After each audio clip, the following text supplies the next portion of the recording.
Alright, sa mga kapwa ko malalayag, malalakbay, manunuklas, ito na naman tayo sa ating movie review. And well, technically more of movie usap.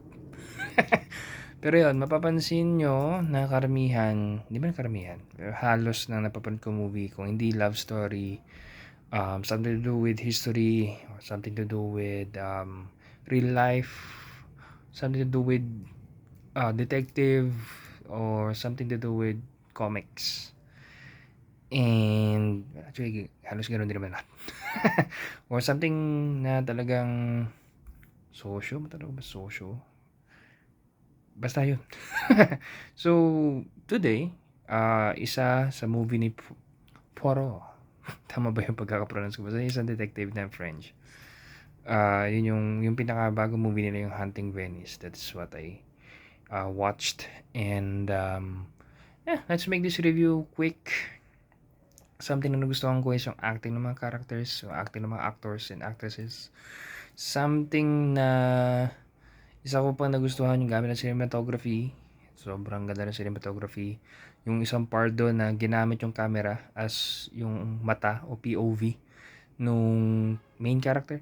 Tapos yung paggamit ng flashback, yung mga alam mo nang may jump scares. Spoiler ata yun. Expected mo na may jump scares. Tapos ano siya, talagang well, para sa akin, one of the problem would be audio. Sayang na siguro tayo kakanood kasi sa online or kakanood sa Netflix o kakanood na may headphone and subtitles kaya medyo mahina na yung pandinig or either talagang hindi lang well maintained na yung mga sinihan pero yung pinanooran ko na sinihan na hindi SM, pinanooran ko ay G-Mall o Quezano Mall and maganda yung upuan, reclining sa same price ng tickets ng SM na hindi reclining yung upuan. Tapos um, okay naman. Maganda yung viewing. It's just the audio. Yun yung isa sa mga nagiging problema ko recently sa panonood. So far, pinakamaganda na panooran ko ay either dun sa NCCC Mall o yung sa Ayala or yung sa Lanang dito sa Davao. But yeah,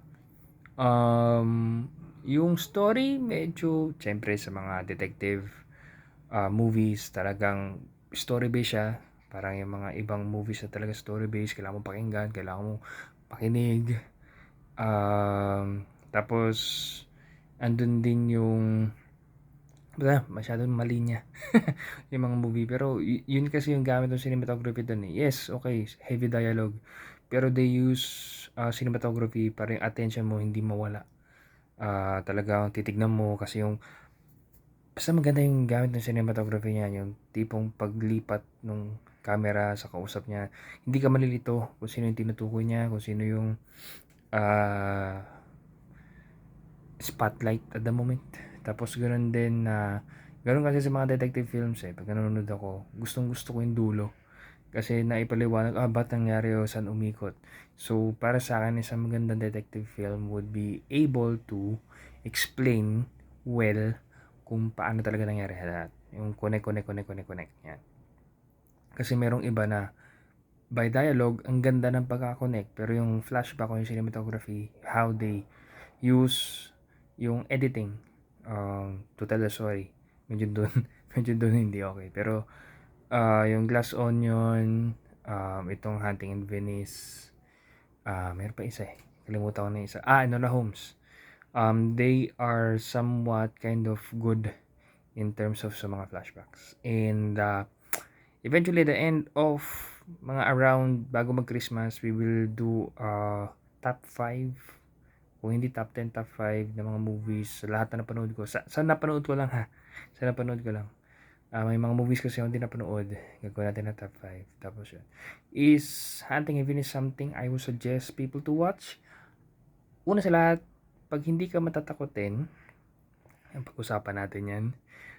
I don't watch yung mga umiiwas na ako sa Final Destination, umiiwas ako sa medyo pwede pa.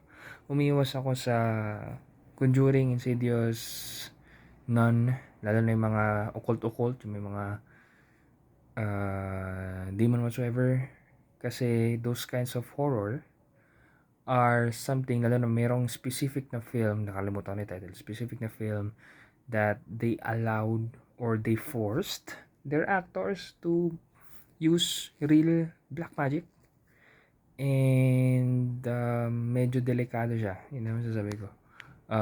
So fear coming from the occult is not fear from the Lord. Or in other words, it's a different kind of fear. And yun nga yung nakakano kasi marami na rin nakakilala, nakakanood nila ng mga occult horror films. Kailangan ko maging specific na occult horror films. Kasi like yung Resident Evil, di naman siya occult. Yung mga Shake, Rattle, and Roll, may parts na occult, may parts na hindi. Yung mga aswang-aswang, mga zombie-zombie. More of jump scare lang sila and so on. Pero hindi talaga siya occult na may kinalaman sa mga demonyo and all. Fear coming from those occult horrors are contrast o hindi talaga healthy na basta hindi talaga siya okay. I've heard people commit suicide after watching too much occult horrors and may mga naririnig sila whatsoever and so on and so forth. And it's something na ironic kasi mahilig ang mga tao, not only Filipinos, pero mahilig ang mga tao sa mga tawag nito yan, sa mga haunted hall, mga occult films. Tapos pag ano nilang haunted hall, papablessing nila yung ginamit nilang hall, tapos gagamitin nila ulit na hall. There's this specific verse in the Bible na in-empty mo yung house, hindi mo naman pinapasok sa Lord, in-empty mo lang yung house, tinaboy mo yung mga spirits, mga evil spirits, tapos wala lang, empty lang, balik lang ulit yan, mas worse. So in a sense, parang ganoon din tayo na okay, tinaboy natin, pero in-invite din naman natin pabalik. So bakit ka pa makukulat kung may mga sanib-sanib, o bakit ka pa makukulat if things go worse, if yung same na bagay na tinataboy mo, tinatanggilik mo din. Yung ngayon malupit kasi wala pa November, minsan hindi pa naman November, mga daming occult horror films. Tapos diyan matatakot ka at ayaw mo mangyari sa'yo, pero tinatanggilik mo. Alam natin na demons are real and it's not supposed to be tinatangkilik, pero dahil dun sa thrill ng fear, you want it over and over. Pero ayaw mo mangyari sa'yo in real life.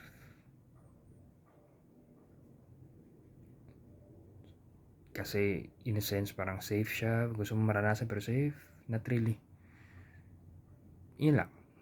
Kaya that I don't review nor watch yung mga occult horror. Pero yung mga zombie, mga thriller, yeah, I do. But not occult ones. Hindi Insidious, hindi Conjuring, hindi what do you call this? Nun. Yan, mga ganun. I don't watch it. Yeah. Yun lang naman. Paliwanag ko lang. Mabilis. So, warning din or parang advice, ganun. So, yan. This would take around 10 minutes. I'll cut natin mga 10 minutes. Pero yun lang. So, would I suggest this film? Tulad nga sabi ko kanina, if you're someone na medyo matatakotin, jumpscare and so on, wag na lang. Ready yourself if you still want to watch the movie. If you are a person na mahilig sa mga detective films, I do suggest it.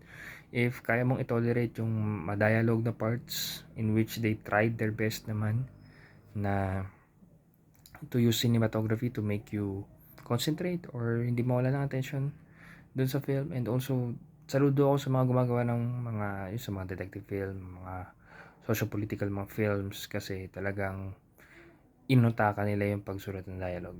Well, lahat naman, kahit comedy, inutakan din naman yung gamit ng dialogue. No?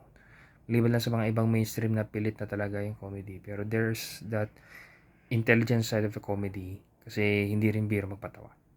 Okay, so hanggang dun lang. Yes, suggested, pero it's not for all. Not everyone would like that film. But yeah, I suggest it. So, salamat, and as always, try ulit natin yung kwentuhang mga films ulit next time. Salamat, and as always, go and grow, and grow nang grow kayo.